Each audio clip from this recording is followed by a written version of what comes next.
Vivemos na era da concisão. A máxima é clara. Seja simples, seja direto, seja rápido. Nossas caixas de entrada, nossos feeds, até mesmo nossos manuais de estilo nos imploram: simplifique.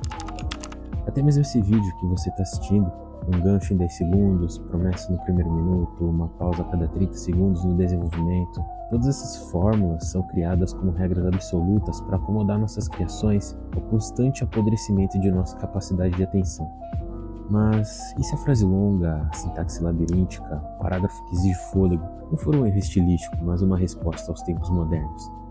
Vamos mergulhar nessa discussão sobre guias de estilo de escrita para descobrir que a frase longa pode ser um respiro nesse oceano de concisão e agilidade em que vivemos, uma alternativa bem-vinda e um elo com a nossa tradição brasileira.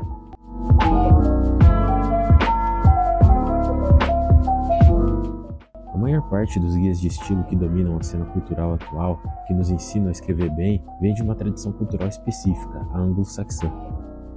É uma tradição que valoriza o pragmatismo, a objetividade, a transparência da linguagem. Para eles, a linguagem deve ser um veículo rápido e sem atrito. O ideal é que a ideia chegue ao leitor o mais rápido possível, e a frase curta é a campeã dessa corrida. Um dos guias elementares de escrita em língua inglesa é o The Elements of Style, de William Strunk Jr. e E.B. White, comumente chamado de Strunk and White, que já dá uma ideia de quão popular esse guia é para os falantes de língua inglesa. A regra de ouro apresentada é: a escrita vigorosa é concisa. Uma frase não deve conter palavras desnecessárias. Um parágrafo não deve conter frases desnecessárias. No entanto, o que passa despercebido por muita gente é que o Strunk and White foi criado numa época em que a escrita se dava principalmente por jornais e periódicos, revistas mensais ou semanais, e essa era a principal fonte de dinheiro, inclusive de escritores de ficção.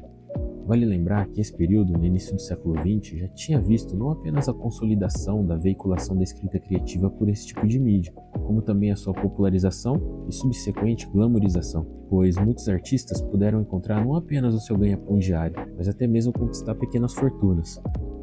Desta forma, a página estava restrita a um espaço delimitado, e o pensamento deveria respeitar certas noções econômicas para chamar atenção, muito parecido com a era que vivemos hoje, onde a escrita parece sofrer uma certa copyrightização.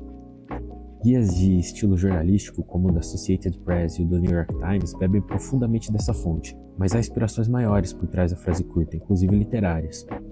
Hemingway, por exemplo, popularizou um estilo conciso e direto, mas que deixava para o leitor muito espaço para conjecturas.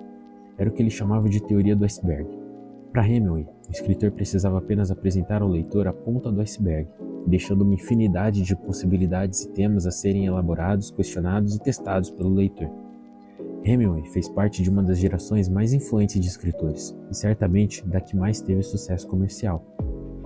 Como já dito, foi na primeira metade do século XX que escritores podiam se dedicar ao ofício como uma profissão mesmo, e não uma mera inspiração artística. E é por isso que guias de escrita dessa época são tão populares. Afinal, eles se apresentam como alternativas de sucesso a uma carreira que sempre teve que contar com mecenas e, portanto, contatos. Compare com as cenas literárias de eras anteriores.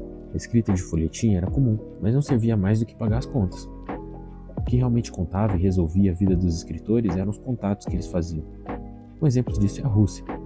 Dostoiévski era escritor de folhetim, mas nunca se tornou rico como Tolstói, que já nascera em berço de ouro. O mesmo ocorria aqui no Brasil, onde Machado de Assis, também escritor de folhetim, resolveu sua vida mais com os contatos que fez morando na capital do país do que através de sua escrita, propriamente dito. Tanto que esse é o motivo de sua obra ser tão profunda. Ele tinha que criticar os podres da sociedade brasileira habitando seu âmago. É somente a partir do século XX que a ideia de ser escritor passa a ser associada muito mais ao talento e trabalho duro do que à sorte de encontrar alguém importante que te financie, ou a ideia do artista falido mais talentoso. Nessa geração, também temos as elaborações de George Orwell, que associava a escrita concisa e direta com a honestidade intelectual. Em Politics and the English Language, Orwell defende: se é possível cortar uma palavra, sempre corte, e nunca use uma palavra longa onde uma curta servirá. A popularização da imprensa, aliada a uma economia que crescia de maneira exponencial, alçaram esses escritores a um patamar de celebridades que não existia antigamente. Até a era moderna, o convívio de escritores se limitava a ambientes selecionados, e os que fugiam disso recolhiam migalhas para sobreviver. Mas o exemplo que a era moderna nos traz cria em nossas mentes que as técnicas que eles desenvolveram são as absolutas para o sucesso, inclusive econômico. Talvez daí venha a ênfase tão grande na brevidade. Mas eu já li linguistas que defendem que essa economia na linguagem inglesa surgiu da tradição econômica da Inglaterra, que dominou o mundo através dos mares e da economia, e para conversar com todo mundo, simplificou a sua linguagem ao máximo. Essa é a tese da hipótese de contato de John McFord, mas isso é assunto para outro vídeo, até porque a simplicidade gramatical do inglês contrasta com a sua riqueza de vocabulário, um dos mais extensos do mundo. E se é assim, o que acontece quando o pensamento é complexo? Quando ele tem nuances, ironias e precisa de tempo para se desdobrar. A frase curta falha e cede espaço à frase longa, labiríntica, barroca. Muitos dos autores mais lidos de todos os tempos não tinham qualquer afeição pela frase curta. As Viagens de Gulliver, por exemplo, é um texto tomado por frases longas. Herman Melville, autor do épico Moby Dick, era também épico em sua escrita. O maior best-seller da ficção, Don Quixote, nos apresenta uma prosa encantadoramente exuberante, apesar de que essa é uma obra originalmente escrita em espanhol, mas eu já chego lá. Mesmo na época moderna, onde as limitações de espaço advindas do jornalismo já imperavam, temos bons exemplos de ótimos autores de frases longas. Virginia Woolf não dava espaço para respiros em sua prosa, que buscava se aproximar ao máximo da forma do pensamento humano, longo, entremeado, profundo. E se a prosa de Hemingway era como um tiro solitário de fuzil, rápido e mortal, a prosa rebuscada de Faulkner era uma explosão atômica dilacerante. Mas são nas línguas latinas que podemos encontrar uma tradição forte para sustentar a frase longa. Foi no país de Don Quixote que essas ideias tomaram forma com o advento do cultismo e do conceptismo. Ambos conceitos se aglomeram embaixo do guarda-chuva do barroco, mas são como irmãos rivais. Lionel Messi e Cristiano Ronaldo das letras, uma rivalidade mimética das mais criativas. Francisco de Quevedo criou o conceptismo, Luiz de Góngora criou o cultismo, ambos homens das letras, escritores, poetas e figuras proeminentes da história espanhola. Juntos, formaram muito do que se entende como espírito espanhol, partilhado por uma mistura complexa de povos. O cultismo focava-se na forma, no jogo de palavras, usava uma linguagem rebuscada, cheia de figuras de linguagem, com o objetivo de alcançar uma beleza sensorial. Já o conceptismo focava-se no conteúdo, no jogo de ideias, trabalhando conceitos, lógica, paradoxos e teses e antíteses a fim de conquistar o leitor. Nada melhor do que verificarmos exemplos para ilustrar essas ideias. O conceptismo de Quevedo encontra-se inteiro no poema definindo o amor, aqui traduzido de maneira livre. É gelo abrasador, é fogo gelado, é ferida que dói e não se sente. É um bem sonhado, um mal presente, é um breve descanso muito cansativo. Há um descuido que nos preocupa, um covarde com o nome de valente, um andar solitário entre as pessoas, um amar apenas ser amado. Há uma liberdade aprisionada que dura até o último paroxismo, doença que cresce se for curada. Este é o menino amor, este é o seu abismo. Vejam que amizade terá com nada, aquele que em tudo é contrário a si mesmo. O amor, para Quevedo, não pode ser definido, e justificando essa posição, ele cria uma série de definições paradoxais, as quais formam um labirinto que prende o leitor e o confunde. No entanto, é essa mesma confusão que atrai, logo na primeira linha. O contraste de sensações com objetos é uma metáfora já antiga na literatura, uma figura muito utilizada e que, portanto, aproxima o leitor da intenção do escritor. E o aprofundamento disso nas próximas estrofes cria um senso de pertencimento e de compreensão, ainda que seja uma compreensão do que não pode ser compreendido. E não é exatamente isso o amor? Já o cultismo de Góngora era diferente. E antes de explicá-lo, fica bem nos aventurarmos por ele um pouco.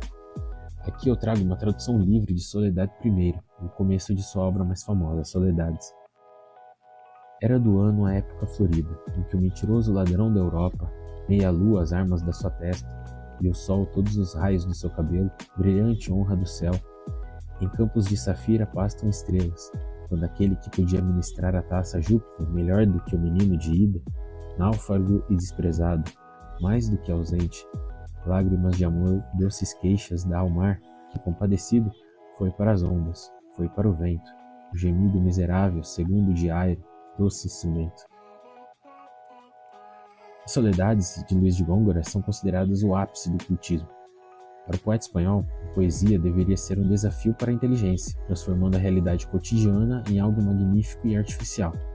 Neste trecho, temos a presença forte de hipérbatos, ou seja, a inversão das ordens das frases, que aqui é buscada para consolidar a beleza delas, trazendo foco para elementos importantes ao poeta, mas que poderiam passar despercebidos caso fossem apresentados de maneira tradicional. Além disso, há a presença muito forte de mitos, trazendo para a realidade do leitor temas tradicionais, muitas vezes esquecidos, e que exigiam do leitor uma busca maior por conhecimento. Para Góngora, A dificuldade era como um jogo que purificava o leitor, fazendo participar da beleza da obra. Essa mistura do simples com o complexo, do profano com o sagrado, do intelectual com o popular, é um conflito que marcou profundamente o homem barroco e que se mantém enraizada na cultura ibérica, transportada para o Brasil pelos portugueses. Nos sermões do padre Antônio Vieira, ele não estava preocupado em ser rápido, mas sim em ser total. Sua prosa é uma cachoeira de ideias, onde uma se desdobra na outra, criando um labirinto que no final te leva a uma compreensão mais profunda. Até mesmo Machado de Assis, que não era um barroco puro, encontra em sua ironia sua capacidade de inserir uma ideia dentro da outra, de fazer uma digressão que no final era o ponto principal, a herança dessa tradição. Ele nos ensina que a frase longa pode ser uma válvula de escape aos tormentos de sua era. Até mesmo no mundo anglo-saxão, autores como David Foster Wallace e Thomas Pynchon adotam uma literatura maximalista que serve como respiro para a loucura do mundo moderno. Há em suas obras uma saturação de informações, que funcionam como o equivalente do medo do vazio que os artistas barrocos tinham como regra. Para o homem barroco, o mundo era um mistério divino, impenetrável. Para o autor maximalista como Pynchon, o mundo é um sistema de conspirações e entropia igualmente impenetrável. E assim como o homem barroco, o autor maximalista consegue facilmente transitar entre o que se chama de alta cultura e baixa cultura. A estabilidade cultural, onde o que é efêmero se mistura com o eterno, o divino com o vulgar, é uma marca clara do barroco, e é uma característica indissociável de nossa cultura latina. A nossa tradução lusófona, com seu toque barroco, nos oferece um respiro e uma alternativa. Essa tradição de frases longas e barrocas nos dá permissão para escrever com a complexidade que o nosso pensamento exige, sem medo de sermos julgados por um guia de estilo que não entende a nossa melodia. Existe no meio da literatura brasileira atual uma discussão sobre a nossa cultura e o tanto que a valorizamos ou não. Mas respeitar ou valorizar a cultura nacional vai muito além de situar os seus personagens no sertão da Paraíba ou de colocar um caramelo como pet de uma família de periferia. Se conectar com suas raízes é mais do que colocar nas páginas aquilo que te serve. Até porque de nada adianta esse esforço se você colocar um monte de anglicismo no texto, por exemplo. Mas é claro, a beleza da escrita está na diversidade. Assim como Quevedo e Góngora formaram uma rivalidade mimética de resultados criativos longevos, também foi a rivalidade entre Hemingway e Faulkner. Afinal, de que serve a escrita se não expressar o conteúdo de uma alma? Este vídeo é só um convite ao pensamento de que frases longas não são defeito, mas podem ser sim uma escolha de estilo. Esse vídeo também foi fortemente inspirado por um dos melhores textos que eu já li, que por si só já é a tradução e a adaptação de outros 2 textos publicados na revista Unamuno. Vou deixar o link na descrição se você quiser ler. Eu me chamo Lisboa, aqui falamos de literatura, escrita criativa, histórias fictícias ou não e tudo mais que me der na telha. Deixa um like se você gostou do vídeo, me segue lá no Substack, a Raiz e a Voz, para ler meus contos e ver os meus desenhos. E finalmente, da próxima vez que você se pegar escrevendo um parágrafo que se estende, que se dobra e desdobra, que te exige um fôlego a mais, não corte. Deixe descansando ali, tomando solzinho, às vezes é só isso que ele precisa mesmo.